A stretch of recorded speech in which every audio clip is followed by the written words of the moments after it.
E vamos começar o programa de hoje, já recebendo o Dr. Maurício Gadibem no estúdio para a coluna Mente Aberta. Tudo bem, Dr. Maurício? Tudo bem, bom estar aqui de novo, bom estar com você. Esse é um momento, assim, um horário delicioso deste programa, que eu acho que a gente para refletir, né? Vamos lá. Bom, mas eu já queria aproveitar, antes da gente começar a falar do tema de hoje, Dr. Maurício, ler aqui algumas mensagens de telespectadores que mandaram para a gente, falando a respeito de temas que você já tratou anteriormente, tá bom? Bom, olha só, essa aqui é a Maria Angélica. Olá, doutor Maurício, estou assistindo o programa da Angélica, quer dizer, o dia que ela estava assistindo, né, e ouvindo o senhor. Nossa, estou me vendo agora ao ouvir o senhor falar sobre insônia. Eu já tinha insônia antes, porém de 3 anos para cá piorou muito. Eu estou indo numa psicóloga, e ela até me pediu para procurar um psiquiatra. Eu não consigo dormir, a minha cabeça não para. Eu não estou mais aguentando barulho. Estou tomando remédio para ansiedade e antidepressivo, mas não vejo resultado. Eu falo que eu mascaro bem. Quem me olha não vê as crises que venho tendo. Somente minha mãe e minha irmã que convivem comigo. Às vezes, do nada, eu começo a ter palpitação. Pressão sobe, sensação que estou infartando. Diz a psicóloga e cardiologista que estou caminhando para o pânico. Que desespero, né? Assim, como a gente disse até no dia do tema da insônia, né? Insônia é um pesadelo. E o que ela está vivendo é um pesadelo também. Ou às vezes a insônia protege ela contra um pesadelo, né? Vai ver que a Maria Angélica não está podendo sonhar, né? Maria Angélica, você precisa de que coisa, que duro, né, escutar esse seu relato, ver que você já tem alguns recursos, né? Você está indo ao psicólogo, você está indo tomando medicação psiquiátrica e não melhora, né? Quer dizer, que momento difícil, e eu imagino que você precise ouvir aquilo que nós falamos lá, quando falamos de insônia, que insônia é um sintoma que precisa, que é o reflexo de um conflito, de uma causa. Quer dizer, nós não podemos simplesmente, o remédio ele trata só o sintoma. Ele vai no máximo te ajudar a dormir, vai melhorar um quadro depressivo. Mas o que está provocando essa insônia precisa ser descoberto, precisa ser trazido à tona e trabalhado, no sentido de ser metabolizado, no sentido de ser melhorado, quer dizer, arrumar o que tem jeito e superar e passar por cima daquilo que não tem o que se fazer. Quer dizer, a vida continua, mas nós precisamos resolver as coisas que ficaram e que vêm aí perturbando a gente de forma inconsciente, e no consciente o que a gente vê é essa insônia. Olha, acredita, continua, vai lá, pede para a sua psicóloga, para o seu psicoterapeuta, para o seu psicanalista, tentar te ajudar a descobrir o que está te provocando essa insônia feroz. Mergulhe dentro de você e descubra de onde está vindo esse problema. Falou tudo, é não isso. É? Bom, mas até pegando carona no relato dela, ela disse que a medicação não está funcionando. Mas essa medicação psiquiátrica, muitas vezes o remédio que é bom para um não é bom para outro, né? É uma coisa muito individual mesmo. E talvez essa medicação não esteja valendo para ela. Não seria o caso, de repente, dela conversar com o psiquiatra para tentar mudar essa medicação? A Angélica é muito generosa com as pessoas que estão assistindo ela, viu? Olha, você tem toda a razão, é claro. Nós temos um arsenal de medicamentos disponíveis e, é claro, o medicamento que funciona para um não necessariamente funciona para outro, ou ao contrário, até piora o outro.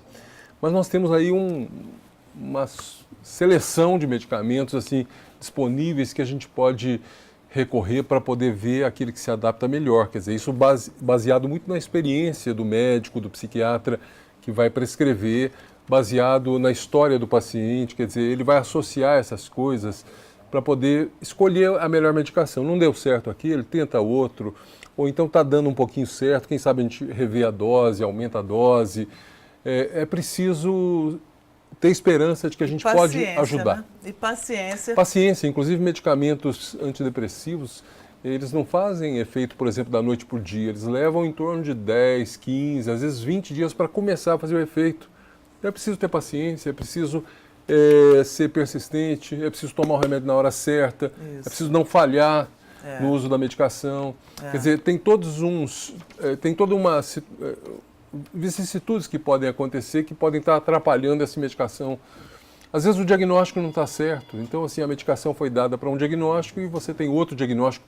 É preciso, então, rever isso. Tem esperança, tem sim o que fazer. Investigação, né? Tem que investigar onde está o problema e como resolvê-lo. E acreditar. Exatamente, e acreditar. E outra coisa importante também é essa questão, às vezes a pessoa para de tomar, esquece de tomar um dia, 2 dias, e fala, para que eu vou ficar tomando esse remédio? Eu estou ótimo, não preciso tomar.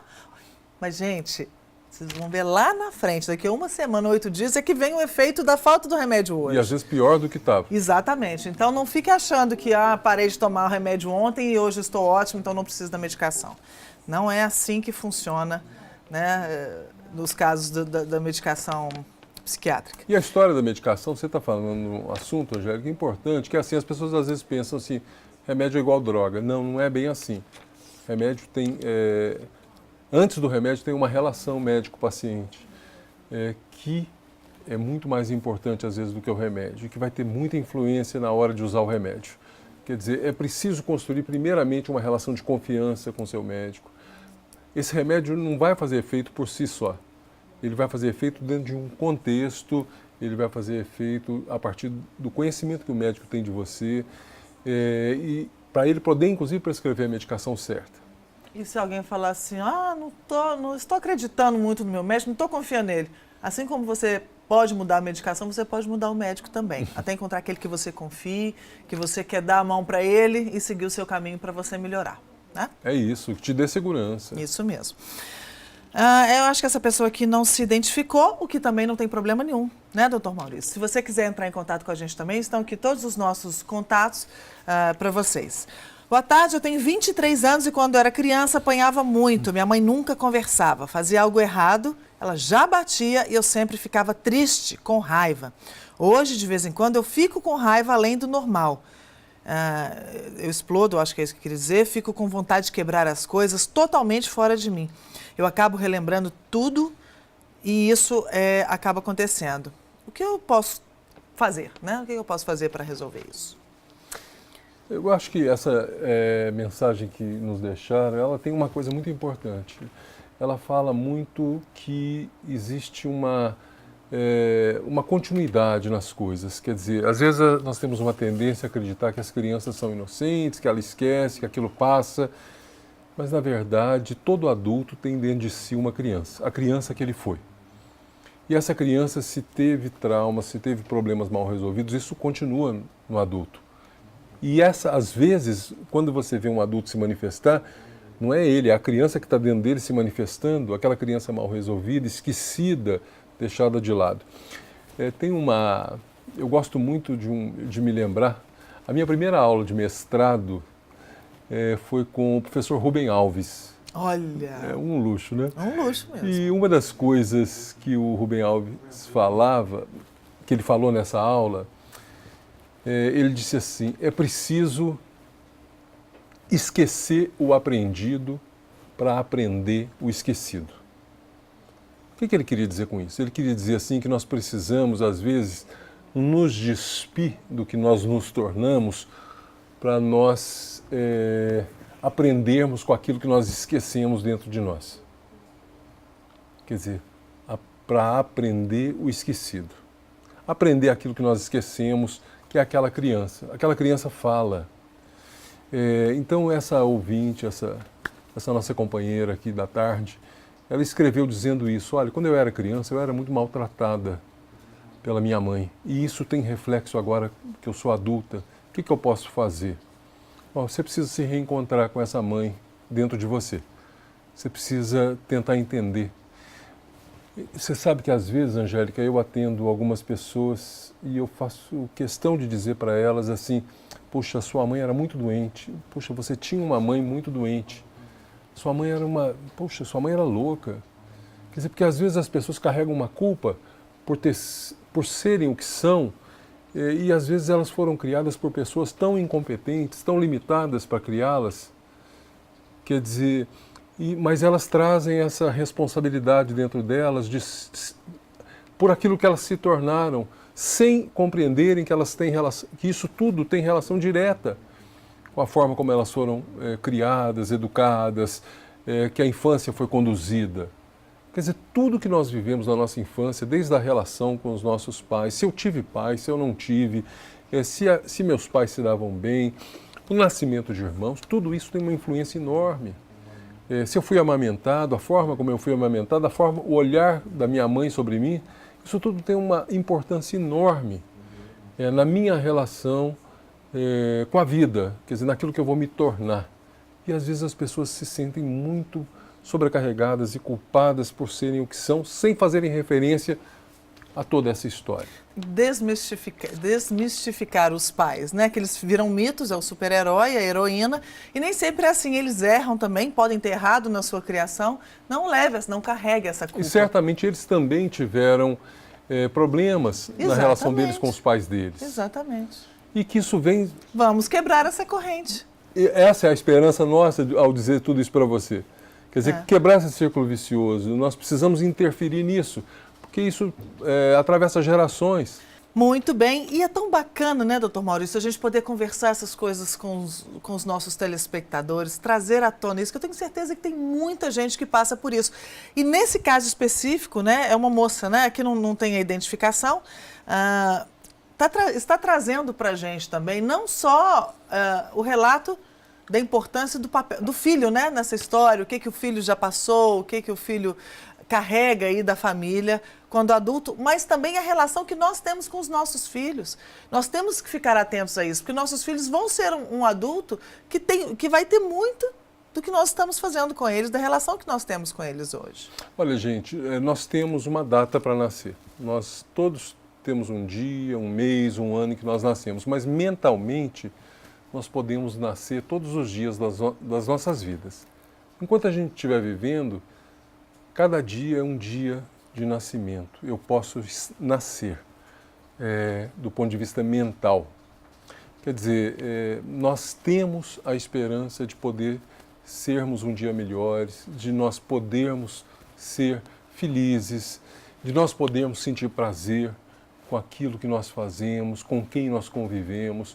Tudo isso depende muito da gente, e depende muito da gente ter resolvido os nossos fantasmas internos, de eu conseguir fazer uma boa relação com essa criança que eu fui.